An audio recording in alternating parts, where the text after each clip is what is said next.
Okay okay guys, तो हमने last lecture में क्या पढ़ा था? इक्विवेलेंट कंडक्टिविटी पढ़ा था। मैंने आप लोगों को बच्चों लास्ट लेक्चर में पढ़ा क्या क्या दिया है।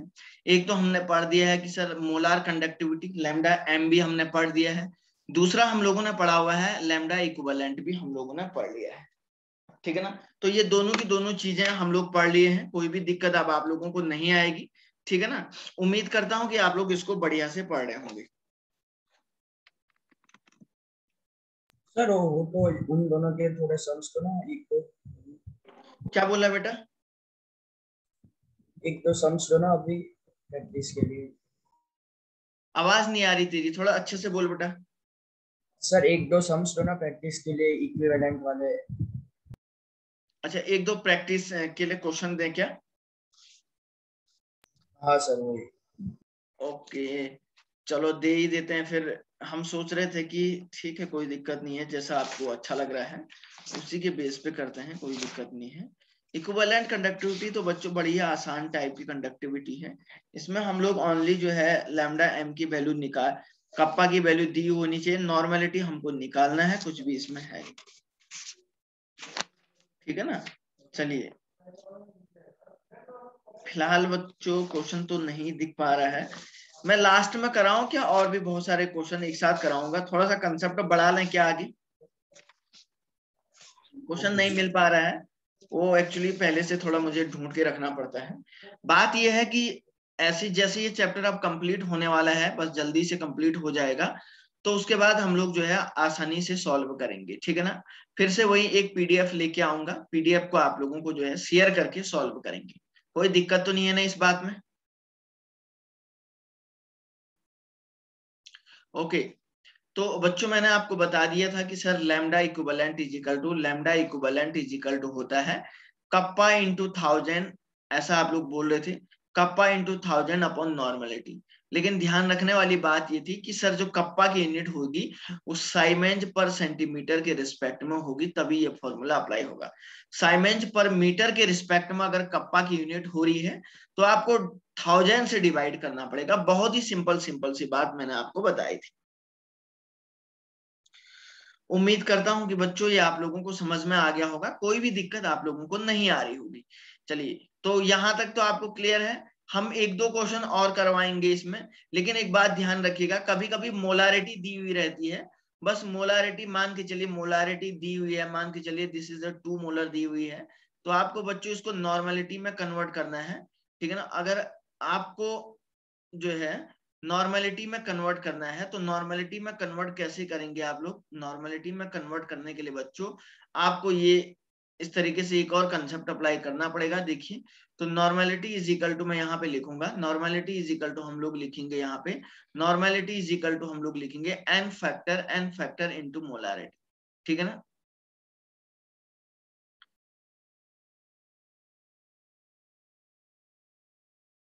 ठीक है ना? एन फैक्टर इंटू हम लोग करते हैं, एन फैक्टर इंटू हम लोग क्या कर देंगे यहाँ पे सर, एन फैक्टर इंटू, इस तरीके से ये कर देंगे। ठीक है ना? कोई भी दिक्कत आप लोगों को नहीं आनी चाहिए।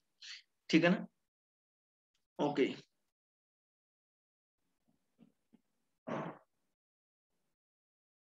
अच्छा कोई दिक्कत है किसी को? क्या बोलो।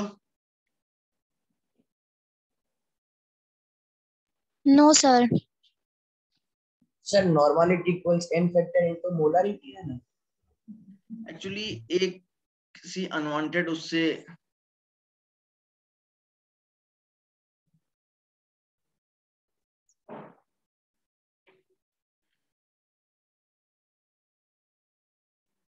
रुक जा बेटा, 1 मिनट है, अभी करता हूँ, थोड़ा सा 1 मिनट रुक जा।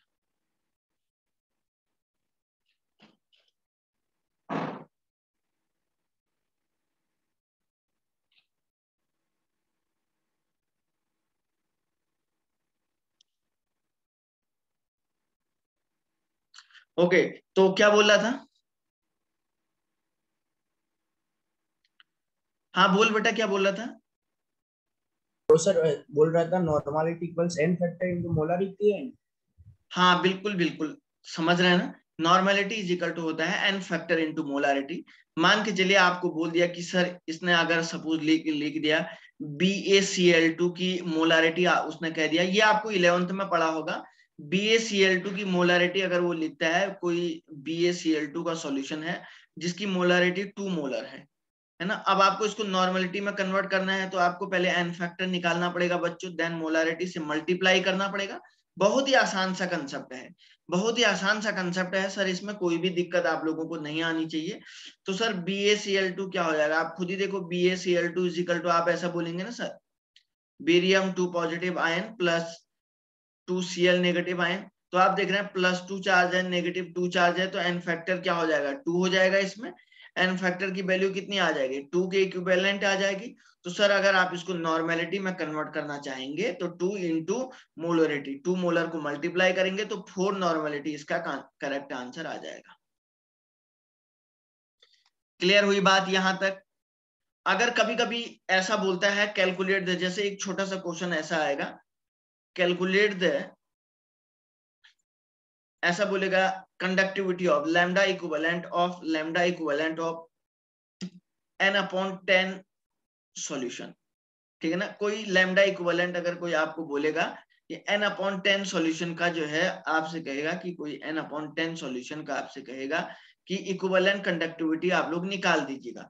तो बच्चों इक्विवेलेंट कंडक्टिविटी आपको निकालने के लिए आपको करना क्या होता है, इक्विवेलेंट कंडक्टिविटी को आपको निकालने के लिए कुछ भी नहीं है, बहुत ही सिंपल सी बात इसमें करनी होती है कि सर हमें नॉर्मेलिटी निकालनी है। तो n/10 का मतलब क्या हो गया, n/10 आपको नॉर्मेलिटी दी है। क्वेश्चन में पहचानने का तरीका ये है बच्चों, क्वेश्चन में पहचानने का तरीका ये है सर कि जो नॉर्मेलिटी है, जो नॉर्मेलिटी है वो n/10 का मतलब होता है कि सर ये 1/10 आ जाएगा। ठीक है ना, ये इतना कुछ आ जाएगा। किसी को कोई बात कहनी है इससे रिलेटेड तो वो मुझसे पूछे। n/10 का मतलब 1/10 सॉल्यूशन की बात कर रहा है, मतलब 0.1 नॉर्मल सॉल्यूशन आपको दिया गया है। ठीक है ना, इसकी वो आपको लैम्डा इक्विवेलेंट निकालने को कह रहा है। बताओ भाई, जोर से बोलो सब लोग, किसी को कोई बात कहनी है क्या, बोलिए। किसी को कोई बात कहनी है तो बोलो।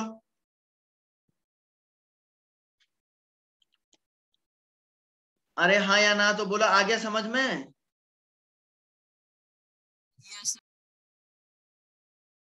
ओके, तो मेन बात यही है बच्चों की सर कभी कभी अगर आपको इस तरीके से क्वेश्चन दे देता है तो इस टाइप के क्वेश्चन को करने के लिए ये आपको सॉल्यूशन सॉल्व करना होता है, कोई भी इसमें बड़ी बात नहीं है। ठीक है ना। अच्छा, और किसी को एन फैक्टर निकालने में कोई दिक्कत तो नहीं है, किसी को एन फैक्टर निकालने में कोई। इसमें कप्पा क्या लेने का, सेंटीमीटर इनवर्स की मीटर इनवर्स वाला। अच्छा, वो भी सही कह रहा है भाई, ये लड़का सही क्वेश्चन पूछ रहा है, ये लड़का सही क्वेश्चन पूछ रहा है। देखिए कप्पा क्या लेने का, सर कप्पा की वैल्यू डिसाइड करेगी, कप्पा की वैल्यू देखो, कप्पा की वैल्यू जो है डिसाइड करेगा कि अगर आपको कप्पा की वैल्यू दी हुई रहेगी ना, मैं तो ये कंसंट्रेशन टर्म की बात कर रहा हूं, मैं तो बच्चा आपको यहाँ पे कंसंट्रेशन टर्म की बात कर रहा हूँ। कप्पा की वैल्यू या तो वो आपको साइमेंज पर सेंटीमीटर में देगा या इसको आपको साइमेंज पर मीटर में देगा, एक न एक टर्म में ये वैल्यू आपको दे सकता है, बस एक न एक टर्म में आपको ये वैल्यू दे सकता है, जिसमें कोई भी आपको टेंशन लेने की जरूरत नहीं है। ठीक है ना। अच्छा, और बोलो किसी को कोई डाउट, और किसी को कोई डाउट तो नहीं है बेटा, किसी को अगर कोई डाउट आ रहा है तो बोलिए।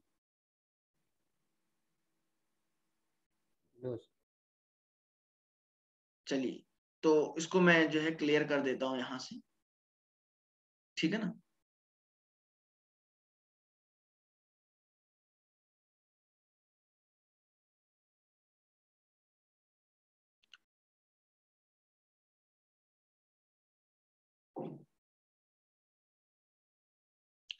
तो ठीक है, आज हम लोग एक नया टॉपिक पढ़ने जा रहे हैं जो कि बहुत बहुत इंपॉर्टेंट है बच्चों आप लोगों के लिए। ठीक है ना, बहुत बहुत इंपॉर्टेंट है और हमें इसके बारे में थोड़ा सा पढ़ना है, जो variation of specific conductivity.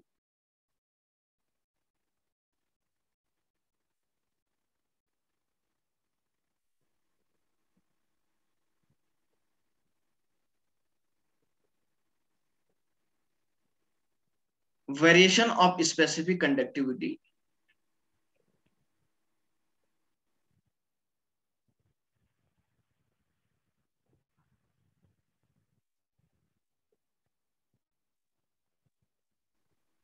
Variation of specific conductivity, और यहां पे ऐसे लिखते हैं इक्विवेलेंट कंडक्टिविटी, कॉमा करते हैं मोलर कंडक्टिविटी,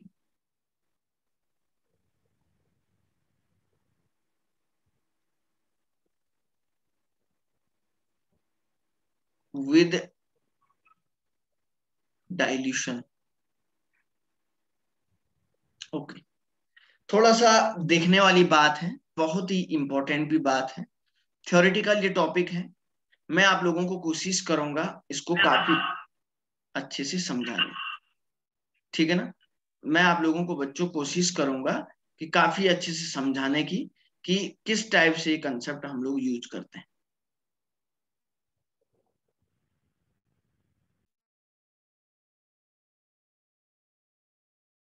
ओके, तो आइए देखते हैं। तो देखिए बच्चों, जब भी मैंने आप लोगों को, डाइल्यूशन का मतलब क्या होता है, डाइल्यूशन का मतलब सबसे पहले देखो बच्चों, किसी बच्चे का माइक ऑन है, अपना माइक आप लोग बंद कर ले, अनवांटेड आवाज अगर जिसके माइक से आएगी तो मैं उसको रिमूव कर दूंगा। सर आई एम एजुकेशन का ही ओपन है। आई एम एजुकेशन का नहीं है, एक मिनट है, फोन करता हूँ।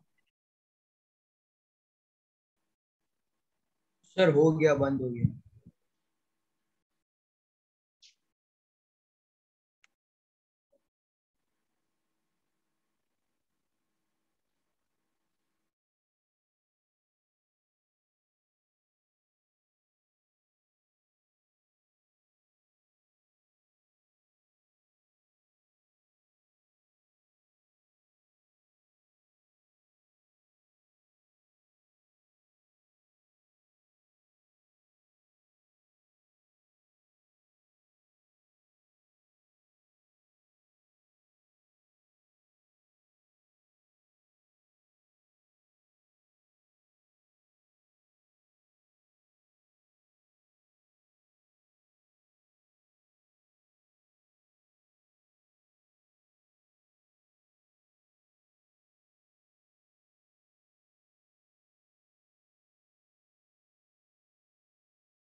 बच्चों वो आयाम एजुकेशन नहीं है, वो पता नहीं कोई और है, और उसने खाली आयाम एजुकेशन के नाम से अपना बनाया है वो, तो मैंने उसको परमानेंटली रिमूव कर दिया है। वो मुझे लग रहा है बच्चों आप लोगों में से कोई था, और अब मैंने उसको रिमूव कर दिया है, समझ रहे हैं ना। वो पता नहीं कोई और आप लोगों में से ही था। आयाम एजुकेशन से तो वो सर कह रहे हैं कि सर हमने तो बहुत पहले ही रिमूव कर दिया, अपने आप को लेफ्ट कर दिया मीटिंग से।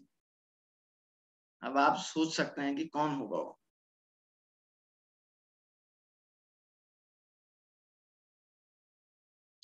ओके, तो बच्चों मेन बात यह है कि जो variation of specific conductivity, equivalent conductivity, molar conductivity with dilution, dilution का क्या इफेक्ट पड़ेगा स्पेसिफिक कंडक्टिविटी पे, मोलर कंडक्टिविटी पे और इक्विवेलेंट कंडक्टिविटी पे, ये सब पे क्या इफेक्ट पड़ेगा डाइल्यूशन का, ये सबसे बड़ी बात आपको जानने की है, ठीक है ना।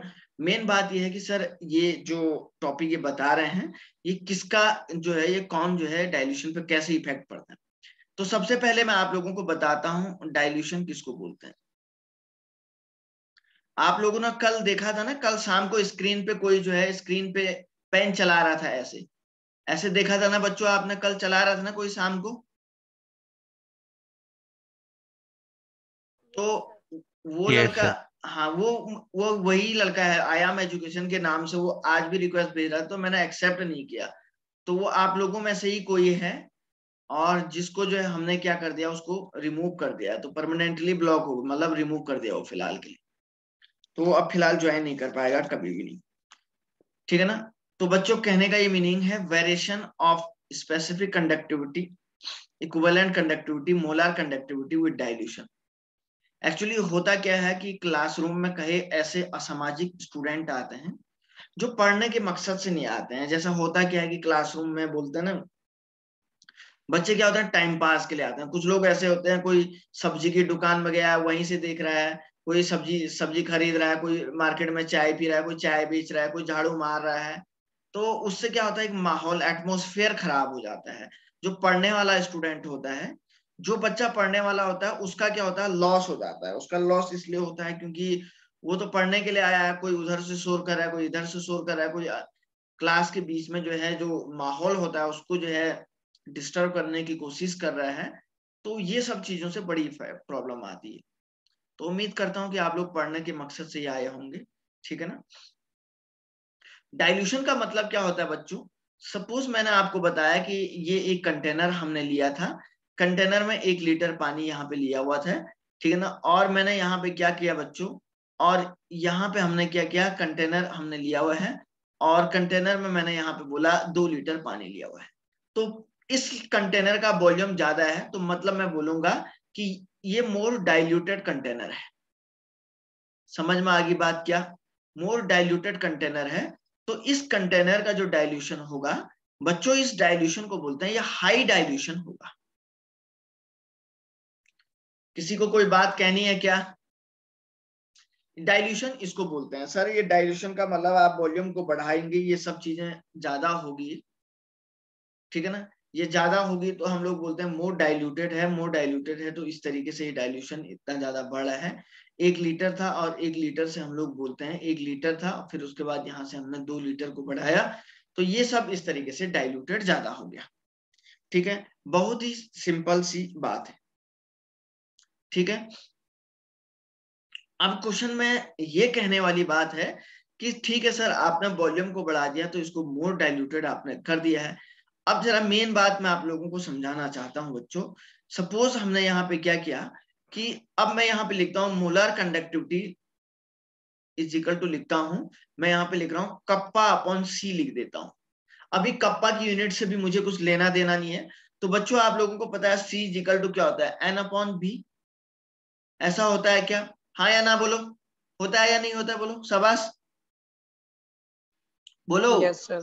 Yes sir. ओके, तो प्यारे बच्चों यहाँ पे देखिए, तो lambda M is equal to, मैं कप्पा अपॉन एन इंटू भी लिख दूंगा। लिखूंगा नहीं लिखूंगा आप बताओ? सेम टर्म में लिखूंगा ना। तो दूसरी बात देखो, तो आप देख रहे हैं बच्चों, जो molar conductivity lambda M is directly proportional to volume के डायरेक्टली प्रोपोर्शनल टू है या नहीं है? तो मैं यहाँ पे एक लाइन लिख सकता हूं कि lambda M directly proportional to, तो लैम्डा एम इंक्रीजेस विद, जैसे जैसे किसी भी सॉल्यूशन में, किसी भी सॉल्यूशन का डाइल्यूशन अगर आप लोग बढ़ाओगे, इंक्रीजेस विद डाइल्यूशन, जैसे जैसे किसी भी सॉल्यूशन का डाइल्यूशन अगर आप लोग बढ़ाओगे बच्चों, तो लैम्डा एम मोलार कंडक्टिविटी की वैल्यू इंक्रीज हो जाएगी। कोई डाउट तो नहीं है ना यहां तक? किसी बच्चे को बोलो, बोलो। No sir. किसी भी बच्चे को यहां तक कोई डाउट नहीं होना चाहिए। चलिए सर ठीक है। अब देखो बच्चों, आपने ऐसा लिख दिया है, इसका स्क्रीनशॉट लेना चाह रहे हैं तो ले लो बच्चों। फिर मैं आगे बढ़ता हूं। सर लैम्डा इंक्रीज कैसे होते हैं डाइल्यूशन के सर? जैसे जैसे बच्चों आप डाइल्यूशन को बढ़ाओगे, ठीक है ना, जैसे जैसे डाइल्यूशन को आप बढ़ाओगे, डाइल्यूशन का मतलब आप वॉल्यूम जैसे जैसे बढ़ाओगे, तो वॉल्यूम बढ़ेगा तो ये डायरेक्टली प्रोपोर्शनल टू नहीं आ रहा है यहाँ से, ये रिलेशन निकल रहा है ना हमारे पास। नहीं आया बेटा समझ में? नहीं सर, प्रोपोर्शन समझ में नहीं। नहीं आया? हाँ या ना बोल बेटा। No sir. देख, यहां से मैंने lambda M is equal to kappa upon N into B, ये फॉर्मूला समझ में आ गया? कहां से आया?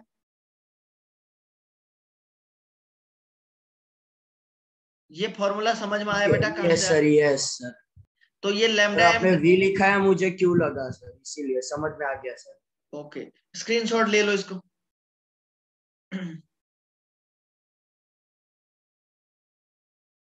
ओके,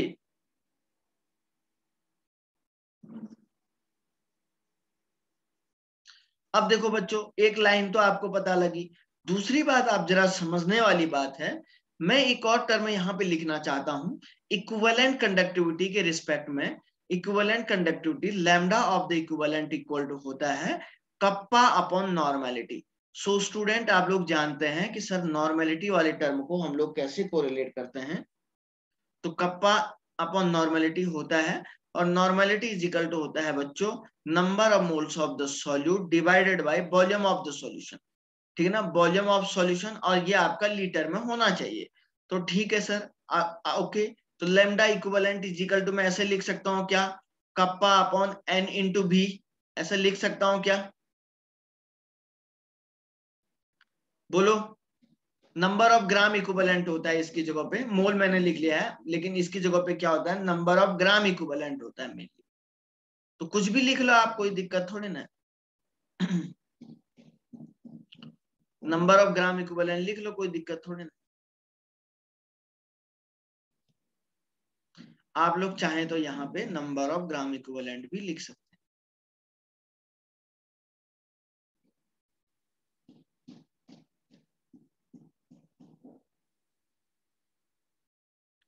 यहाँ पे आप चाहें तो नंबर ऑफ ग्राम इक्विवेलेंट भी लिख सकते हैं। चलिए, कोई दिक्कत तो नहीं आई ना किसी को। देखो, तो आप ऐसा बोलेंगे ना सर, यहाँ से lambda equivalent is equal to lambda equivalent directly proportional to volume. तो मैं ऐसा बोलूंगा sir, equivalent conductivity increases with, मैं यहाँ पे लिख रहा हूं एक टर्म कि इक्विवेलेंट जो कंडक्टिविटी होती है इंक्रीजेस विद डाइल्यूशन। जैसे जैसे बच्चों आप लोग डाइल्यूशन को बढ़ा दोगे, तो इक्विवेलेंट कंडक्टिविटी इंक्रीज होगी या नहीं होगी, बताओ। बोलो भाई, हाँ या ना बोलो। सब लोग इस बात से एग्री हैं क्या, बोलो। से यस और नो। Yes sir. तो बच्चों एक बात बताइए, तो लैम्डा इक्विवेलेंट अपॉन भी इज इक्वल टू मैं ऐसे लिख सकता हूं क्या, kappa upon number of gram equivalent, इसको ऐसे लिख सकता हूं क्या। तो सर ठीक है, इसको जब ऐसे लिखेंगे तो कप्पा और ये दोनों टर्म एक दूसरे के अपोजिट हो जाएंगे, तो kappa inversely proportional to dilution 1/b ऐसे लिखूंगा। तो बच्चों मैं यहाँ पे एक टर्म और लिखूंगा, स्पेसिफिक कंडक्टिविटी, जो स्पेसिफिक कंडक्टिविटी होती है बच्चों, वो हमेशा डिक्रीज हो जाती है, डिक्रीजेस विद इंक्रीजिंग डाइल्यूशन।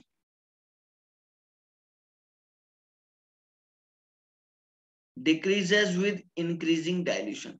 जैसे जैसे बच्चों आप लोग डाइल्यूशन को इंक्रीज करते हैं,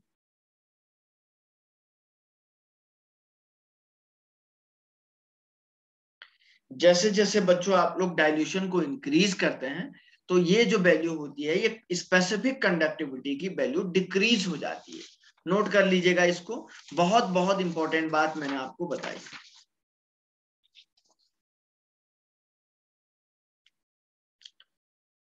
हो गया, समझ में आ गया बेटा सभी को, सब लोग बताओ भाई। अगर नहीं आया तो मैं इसको दोबारा समझाऊंगा अभी, क्योंकि ये बहुत बहुत इंपॉर्टेंट टॉपिक है।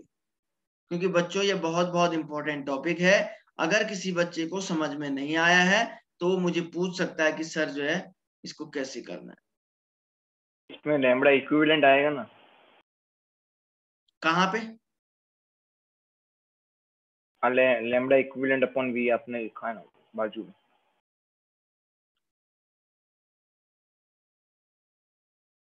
यहाँ पे ना, हाँ यस सर। हाँ, लैम्डा इक्वल लैम्डा एम के साथ भी ऐसा ही होगा, किसी एक का लिख लीजिएगा। चलो बढ़े आगे। ये टर्म्स बहुत इंपॉर्टेंट बात पढ़ा रहा हूं मैं। ये जो छोटी छोटी लाइन है, ये एग्जाम में पूछी जाती है, कौन इंक्रीज हो रहा है कौन डिक्रीज हो रहा है। तो जैसा कि आपको मैंने बताया, बहुत बहुत सिंपल सी लैंग्वेज में आपको समझ में आ गया होगा। चलो बच्चों बढ़ते हैं आगे। ओके, तो आप लोग मुझे एक बात और बताइए, आप लोग बच्चों मुझे एक बात और बताइए यहां से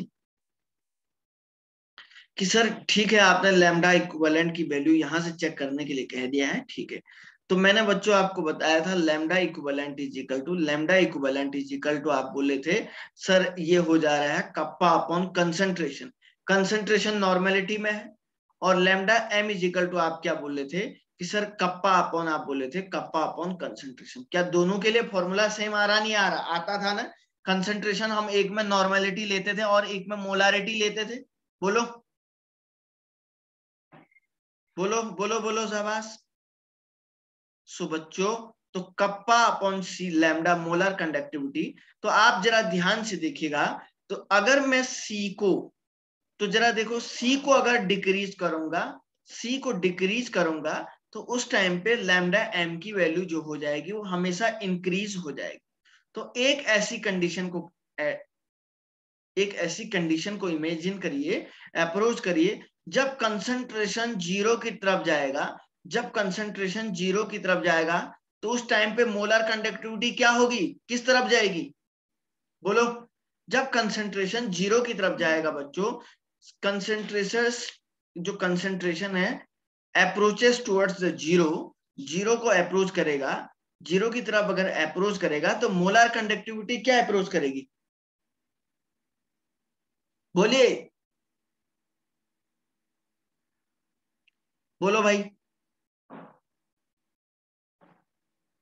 मतलब सर कैसे, डायरेक्शन वाइज, पॉजिटिव नेगेटिव या न्यूमेरिकल? कौन सी वैल्यू की तरफ जाएगा? मैं ये कह रहा हूं कि भाई जब कंसंट्रेशन जीरो की तरफ जा रहा होगा तो मोलर कंडक्टिविटी किधर को जाएगा, किस वैल्यू की तरफ जाएगा? इन्फिनिटी। हाँ बिल्कुल सही बोला है सर, इन्फिनिटी की तरफ जाएगा। बहुत बहुत अच्छी बात बोली कि सर ये जो कंसंट्रेशन जब जीरो की तरफ जाएगा तो ये इन्फिनिटी की तरफ जाएगा। तो उस टाइम पे जो ये इन्फिनिटी की तरफ जाएगा तो इन्फिनिटी डाइल्यूशन होगा नहीं होगा ये?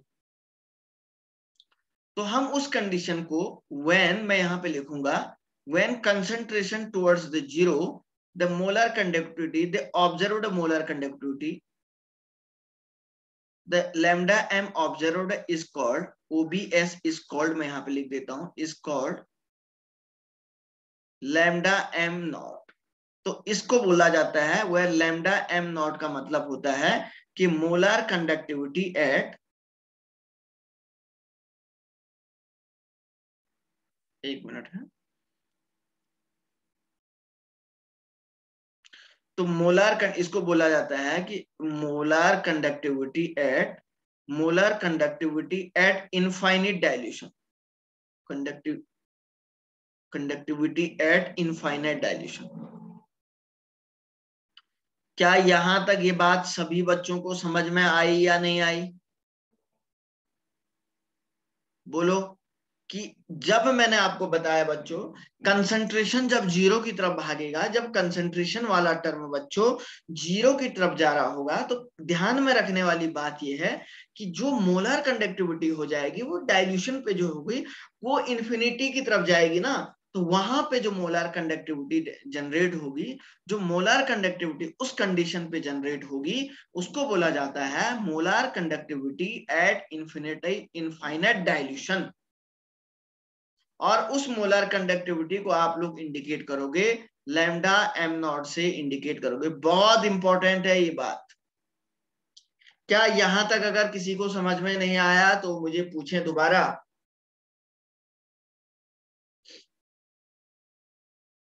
लैम्डा एम इंफिनिटी चला जाता है तो लैम्डा नॉट एफ से एम से डिनोट करना होता है। हाँ उसको नॉट से इंडिकेट करना है। तो लैम्डा नॉट एम का मतलब, मैं अभी क्वेश्चन हम न्यूमेरिकल करेंगे तो उस टाइम पे मैं आपको न्यूमेरिकल में बताऊंगा कि इनफाइनाइट डाइल्यूशन, तो इनफाइनाइट डाइल्यूशन पे ध्यान में रखना है कि जो मोलर कंडक्टिविटी होगी वो molar conductivity at infinite dilution को लैम्डा नॉट एम से इंडिकेट करोगे। अब बताओ बच्चों, क्या किसी को कोई डाउट आया क्या? बोलिए शाबाश।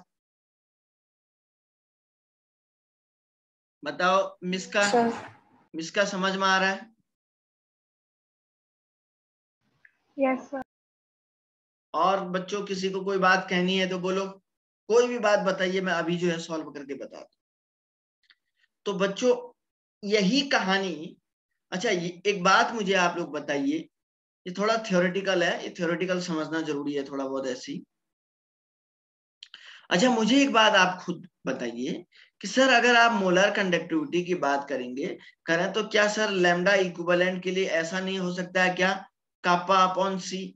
तो सी सब जब 0 की तरफ जाएगा तो उस टाइम पे जो लैम्डा इक्विवेलेंट की वैल्यू है वो किधर को जाएगी, इन्फिनिटी की तरफ जाएगी। तो मैं ऐसा लिखूंगा क्या, तो वो जो कंडक्टिविटी जो इक्विवेलेंट कंडक्टिविटी आपका जनरेट हो जाएगी तो उसको लैम्डा इक्विवेलेंट इक्वल टू ऐसे लिखो ना, इक्विवेलेंट कंडक्टिविटी एट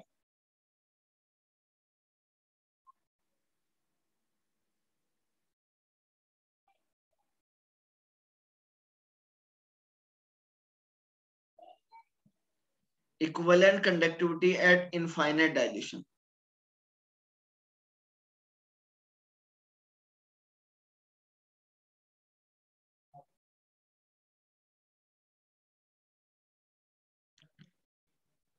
इसको बोलेंगे नहीं बोलेंगे equivalent conductivity at infinite dilution? बताइए।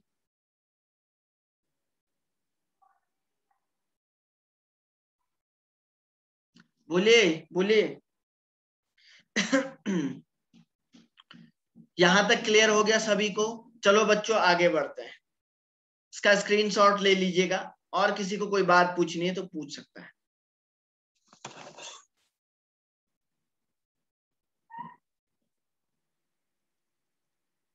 ओके, अब मैं एक बहुत बहुत बहुत इंपॉर्टेंट बात पढ़ाने जा रहा हूं आप लोगों को।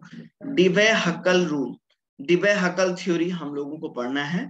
डिबे हकल थ्योरी आप लोगों को थोड़ा लिखने के लिए भी आता है, तो इसके कुछ पॉइंट हैं वो आपको नोट डाउन भी करने हैं साथ साथ। तो चलिए बच्चों बढ़ते हैं आगे की तरफ।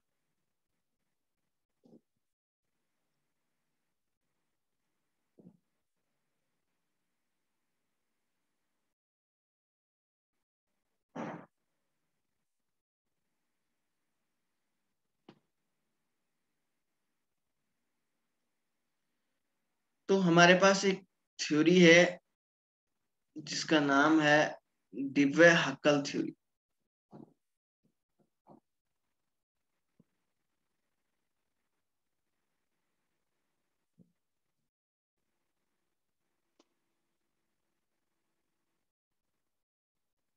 डिबे हकल थ्योरी किसको बोला जाता है बच्चों? डिबे हकल थ्योरी एक स्ट्रॉन्ग इलेक्ट्रोलाइट और वीक इलेक्ट्रोलाइट के लिए एक थ्योरी आई थी, जो बहुत बहुत इंपॉर्टेंट है आप लोगों के board examination point of view से या competition examination point of view से, दोनों के दोनों पॉइंट ऑफ व्यू से बहुत इंपॉर्टेंट है।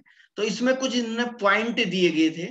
ये थ्योरी किस लिए हम लोग किस पे बेस्ड थी? स्ट्रॉन्ग इलेक्ट्रोलाइट और वीक इलेक्ट्रोलाइट का डाइल्यूशन के साथ जो वेरिएशन है स्ट्रॉन्ग इलेक्ट्रोलाइट के रिस्पेक्ट में और वीक इलेक्ट्रोलाइट के रिस्पेक्ट में, जो कंडक्टिविटी हम दे रहे हैं ना, उनका जो वेरिएशन है वो आपको बताया गया इसमें।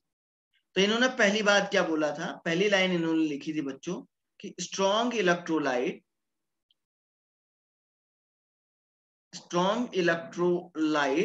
ठीक है ना, इज कंप्लीटली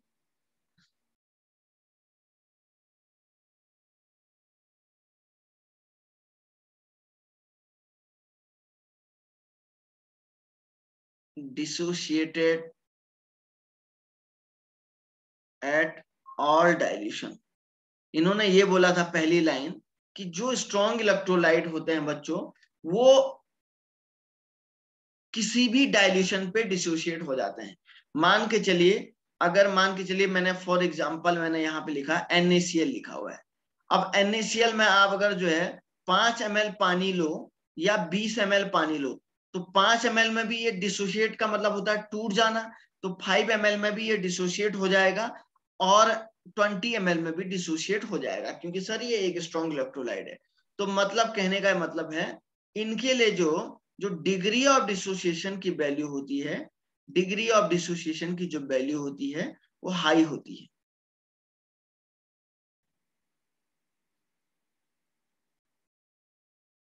इनके लिए जो डिग्री ऑफ डिसोसिएशन की वैल्यू होती है हाई होती है, मतलब अल्फा जो है 100% होता है इनके केस में। समझ में आ गई होगी बात। दूसरा पॉइंट इन्होंने क्या बोला सर था, रिपीट करो ना।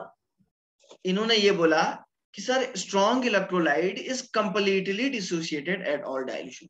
मतलब अगर कोई इलेक्ट्रोलाइट स्ट्रॉन्ग है तो वह आसानी से किसी भी डाइल्यूशन पे टूट जाएगा। कहने का मतलब है आपने NaCl लिया, ये NaCl एक स्ट्रॉन्ग इलेक्ट्रोलाइट है। स्ट्रॉन्ग इलेक्ट्रोलाइट है तो हम लोग ये बोलेंगे बच्चों, अगर आप 5 ml पानी भी लेते हो तब भी ये टूट जाएगा, अगर आप 20 ml पानी लोगे तो तब भी ये टूट जाएगा। टूटेगा या नहीं टूटेगा बताओ भाई आप लोग, बोलो, ठीक है ना। तो कहने का मतलब ये है सर इनका जो डिग्री ऑफ डिसोसिएशन है, मतलब टूटने की जो पावर है वो 100% होती है, हाई होती है, तो इसीलिए मैंने लिखा है अल्फा की वैल्यू 100%। ml कितना भी हो सर वो टूटेगा। बिल्कुल बिल्कुल, आप कोई भी ml पानी ले लो, बस इस वो NaCl टूट ही जाएगा, मतलब डिसॉल्व हो जाएगा उसमें, ठीक है ना। तो इसलिए एट ऑल डाइल्यूशन लिखा हुआ है क्वेश्चन, ठीक है ना। अब देखो दूसरा पॉइंट देखो बच्चों, तो अब दूसरा देखिए, जब आप देख रहे हैं जब NaCl टूटेगा तो जरा ध्यान से देखिए, आपने यहाँ पे क्या किया, 5 ml पानी लिया था, तो ये पॉजिटिव और नेगेटिव आयन में टूटेगा NaCl, Na पॉजिटिव और Cl नेगेटिव आयन में टूट जाएगा जब ये डिसोशिएट होगा। तो अब डिसोसिएशन होने के बाद,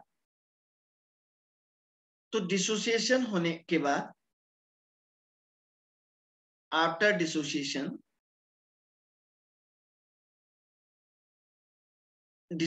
होने के बाद, तो जो force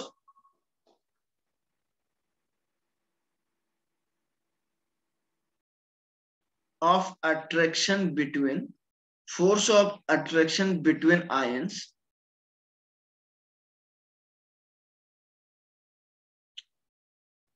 is governed by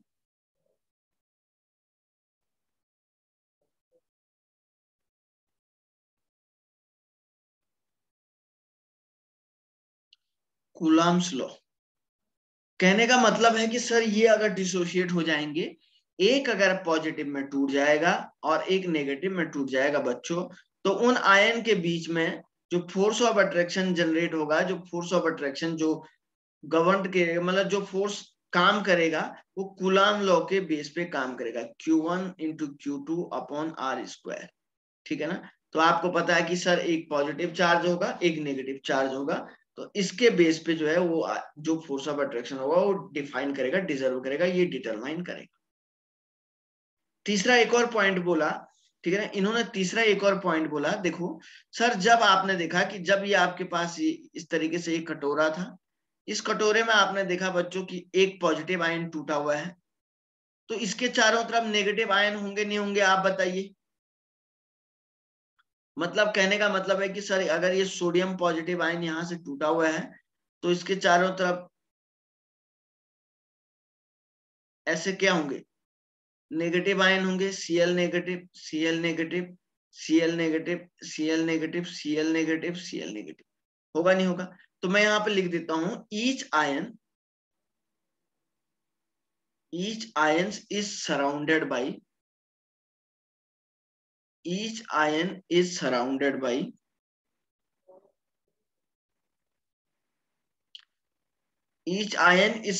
by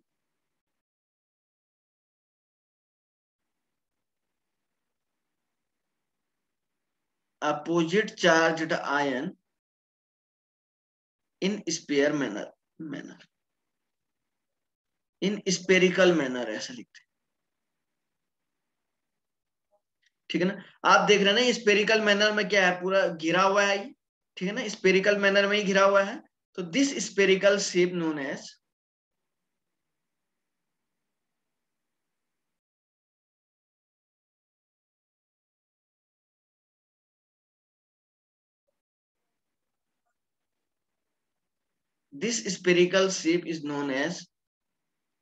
ionic sphere, ionic atmosphere बोलते हैं इसको।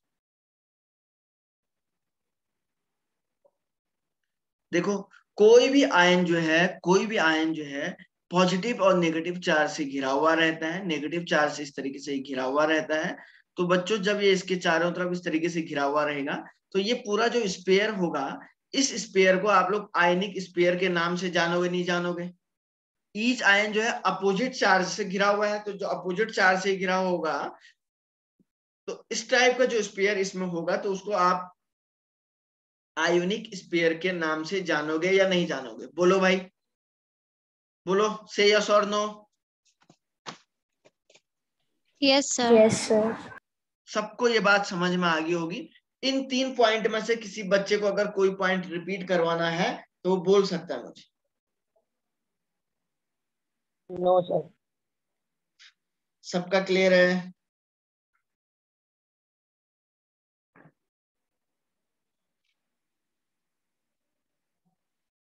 ओके बच्चों, चलो आगे बढ़ते हैं हम लोग।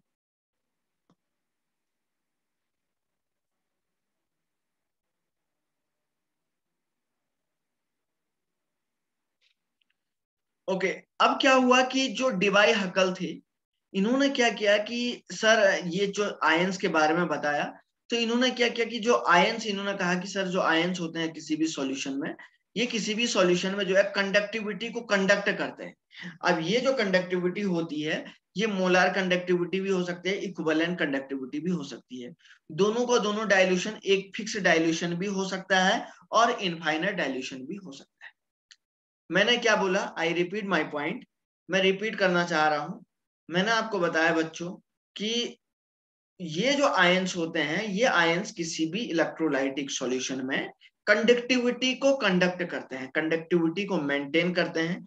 अब ये कंडक्टिविटी, इन आयन की जो कंडक्टिविटी हो सकती है, ये किसी भी डाइल्यूशन पे हो सकती है। हो सकता है ये फिक्स डाइल्यूशन पे हो सकता है ये इनफाइनाइट डाइल्यूशन पे हो।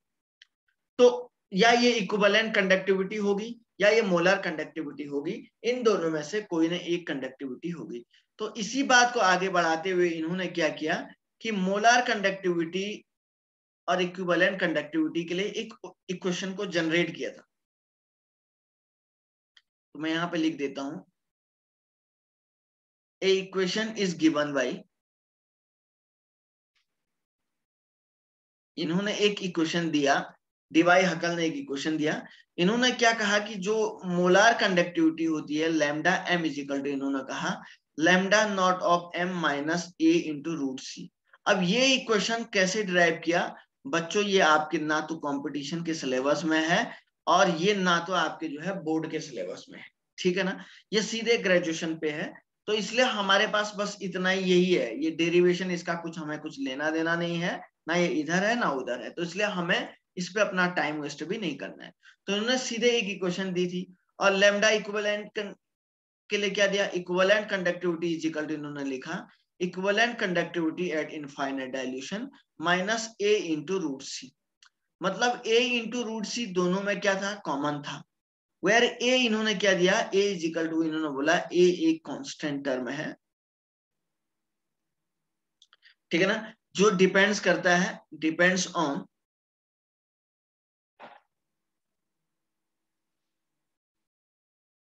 नेचर ऑफ सॉल्वेंट, जो डिपेंड करता है बच्चों nature of solvent charge on ions.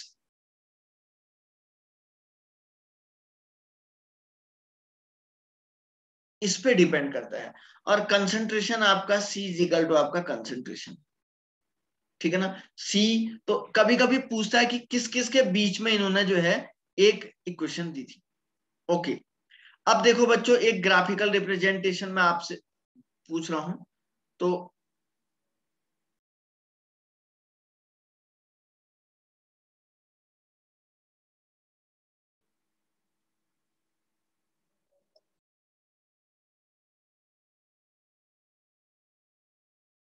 देखो बच्चों,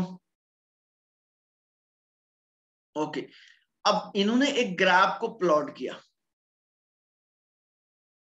एक ग्राफ इन्होंने जो है एक ग्राफ को बनाया, lambda M molar conductivity versus इन्होंने रूट सी के बीच का एक ग्राफिकल रिप्रेजेंटेशन किया, जिसमें ए आपका माइनस ए आपका क्या आ गया था? स्लोप आ गया था, ठीक है ना? अब देखो, फॉर वीक इलेक्ट्रोलाइट, अगर मैं वीक इलेक्ट्रोलाइट के लिए बनाता हूं, देखिए मोलर कंडक्टिविटी वर्सेस कंसंट्रेशन, तो आप मुझे बताइए, जैसे जैसे बच्चों कंसंट्रेशन बढ़ जाएगी तो मोलर कंडक्टिविटी क्या हो जाएगा? बोलो, जैसे जैसे कंसंट्रेशन टर्म को बढ़ाओगे तो मोलर कंडक्टिविटी पे क्या इफेक्ट पड़ेगा?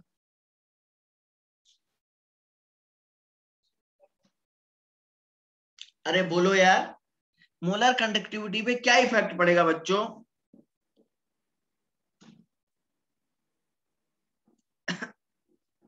बोलो, अरे बोलो बोलो बोलो, अभी अभी बताया था मैंने, कहां सो गए सब लोग? श्यामा बताएगा, श्यामा।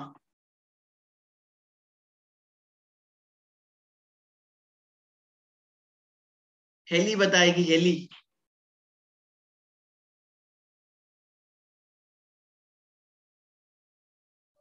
आवाज कहाँ, कोई क्वेश्चन पूछते हैं बच्चों आप लोगों से, आपका ऑडियो ही गायब हो जाता है क्या? माही पारीक बताएगी।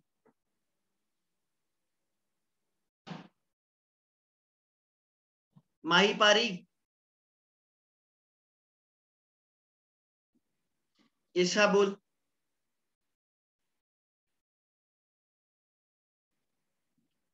ईशा बोलो।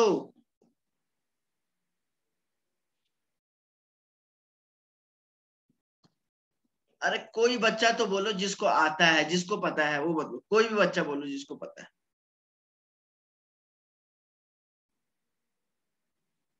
डिक्रीज होगा।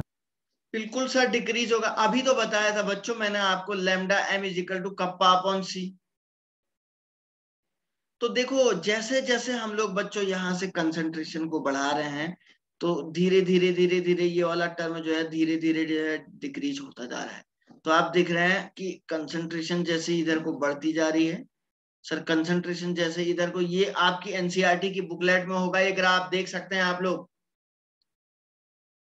तो सर जैसे जैसे कंसंट्रेशन को बढ़ा रहे हैं, तो ये आप देख रहे हैं बच्चों, तो मोलार कंडक्टिविटी नीचे को आ रही है ना, नीचे को आ रहा है ना, तो ये टर्म सीधे डिक्रीज हो रहा है। तो ये ग्राफ वीक इलेक्ट्रोलाइट के लिए है, मतलब एग्जांपल ये किसके लिए है? एसिडिक एसिड के लिए है, एसिडिक एसिड के लिए है। समझ में आ रही बात क्या? डिबे हक्कल ने ये ग्राफ आपकी कॉपी में बना हुआ है, बुकलेट में बना हुआ है, एनसीईआरटी बुकलेट में आप देख सकते हैं। तो ये ग्राफ कैसे बना मैंने समझा दिया। ओके सर, अब आपके माइंड में एक क्वेश्चन आ रहा होगा, तो सर स्ट्रॉन्ग इलेक्ट्रोलाइट के लिए क्या होगा? देखो बच्चों,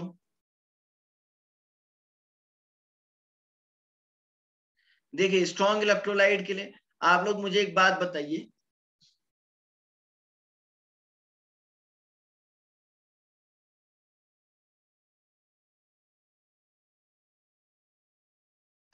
अच्छा आप एक बात बताइए, क्या स्ट्रॉन्ग इलेक्ट्रोलाइट के लिए भी कंसंट्रेशन के बढ़ने के साथ साथ लैम्डा एम कम हो जाएगा क्या?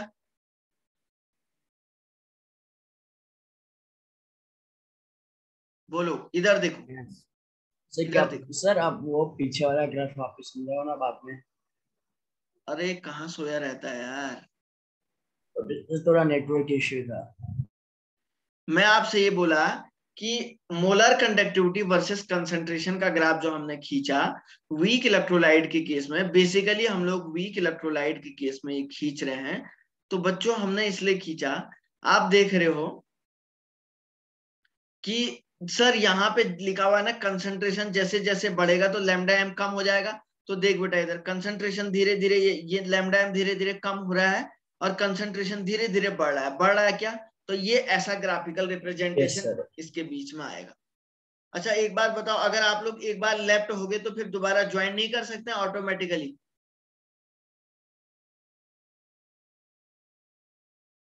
अरे बोलो, ऐसा नहीं हो पा रहे हैं क्या आप लोग ज्वाइन एक बार लेफ्ट होने के बाद?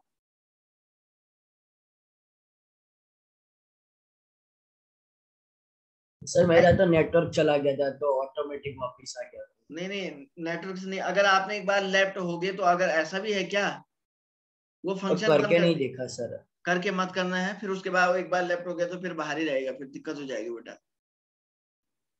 है ना? ओके, दूसरा ठीक है ग्राफ सर। देखो बेटा, दूसरा देखो बेटा। सर स्ट्रॉन्ग इलेक्ट्रोलाइट के लिए देखो, अब स्ट्रॉन्ग इलेक्ट्रोलाइट आपने NaCl डाला, अब यहाँ पे Na positive negative positive negative positive negative, तो अगर पॉजिटिव नेगेटिव का अमाउंट ज्यादा बढ़ेगा तो कंडक्टिविटी कम होगी या ज्यादा होगी, आप बताओ? बोलो, सब लोग बोलो भाई, कंडक्टिविटी कम होगी या ज्यादा होगी? पॉजिटिव नेगेटिव ज्यादा बढ़ेगा तो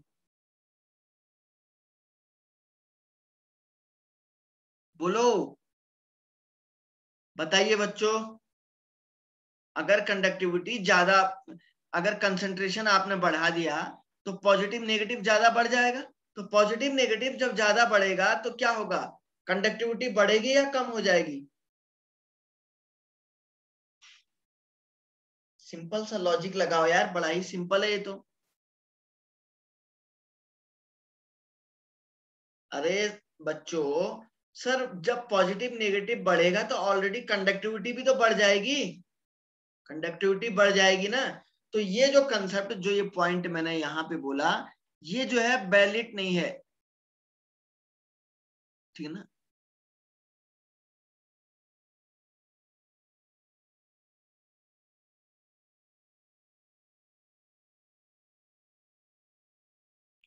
बच्चों ये जो कंसेप्ट मैंने यहाँ पे बोला, ये नॉट वैलिड, वैलिड नहीं है फॉर स्ट्रॉन्ग इलेक्ट्रोलाइट एससी के लिए। क्योंकि सर जैसे जैसे, ये तो वीक इलेक्ट्रोलाइट के लिए है, क्योंकि इलेक्ट्रोलाइट वीक जो है डिसोशिएट नहीं हो पाता है। सर जाहिर सी बात है, जब NaCl में पॉजिटिव नेगेटिव आयन बनेंगे, कंसंट्रेशन बढ़ रहा होगा, तो कंसंट्रेशन जैसे जैसे बढ़ेगा तो सर कंडक्टिविटी तो बढ़ जाएगी। तो कहने का मतलब ये है बच्चों कि इसके लिए एक ग्राफ ऐसे आएगा, देखो जैसे जैसे आप लोग जो है, जैसे जैसे आप लोग कंसंट्रेशन को बढ़ाओगे बच्चों, तो धीरे धीरे धीरे करके ये ग्राफ ऐसे ऊपर को जाना शुरू हो जाएगा। मतलब कंसंट्रेशन भी बढ़ेगा और कंडक्टिविटी भी बढ़ेगी, दोनों चीजें एक साथ होंगी, ध्यान रखना, बहुत इंपॉर्टेंट है।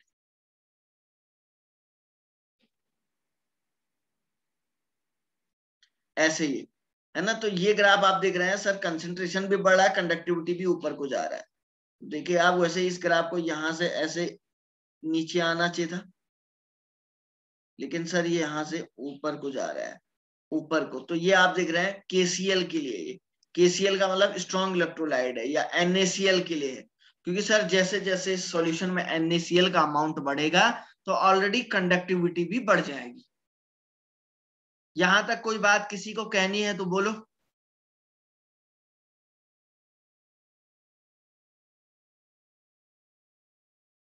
यहां तक बच्चों अगर किसी को कोई बात कहनी है तो बोलो, बोलिए।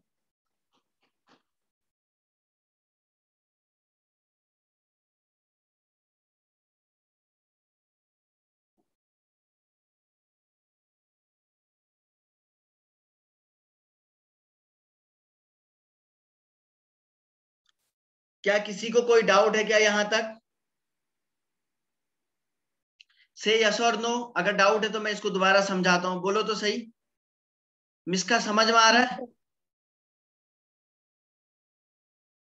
Yes. सिद्धांत को? Yes sir.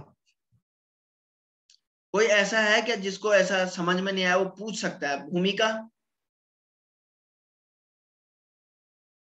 सर आ गया।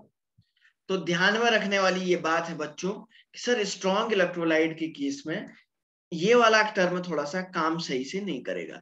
काम इसलिए नहीं करेगा क्योंकि हमने आपको बताया बच्चों कि सर यहाँ पे थोड़ा सा ये केस थोड़ा सा अलग हो जाता है, ठीक है ना।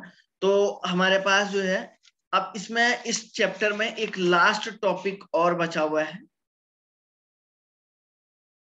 इस टॉपिक में बच्चों एक लास्ट, इस चैप्टर में जो है एक लास्ट टॉपिक और बचा हुआ है, कोलेराउस लॉ हम लोगों के पास बचा हुआ है। अच्छा ठीक है ना। कोलेराउस लॉ इसमें बचा हुआ है। कुछ टॉपिक और हैं, जैसे फ्यूल सेल हो गया, और कुछ मरकरी सेल है, ठीक है ना। ये टॉपिक इसमें और हैं। तो मैंने सुना था कि CBSE ने ये सिलेबस से हटा दिया है, कंपटीशन से भी ये कुछ वो ऐसे टॉपिक हट गए हैं, मैंने मेरे सुनने में आया था ऐसा ही। तो मैं उसको कल कंफर्म करके तब आगे पढ़ाऊंगा, अदरवाइज उसको पढ़ाना हमारा सही नहीं रहेगा। मैं उसको कल कंफर्म कर लेता हूँ, ठीक है। तो बच्चों आज के लेक्चर में कोई दिक्कत आई क्या किसी को? बोलिए, किसी को कोई No, बात, sir. किसी को कोई बात कहनी No, है क्या? sir. नो किसी सर। को कोई बात कहनी है क्या? No sir. तो चलिए बच्चों, उम्मीद करते हैं आप लोगों को समझ में आ गया होगा। मिलते हैं बच्चों आप लोगों से नेक्स्ट लेक्चर में।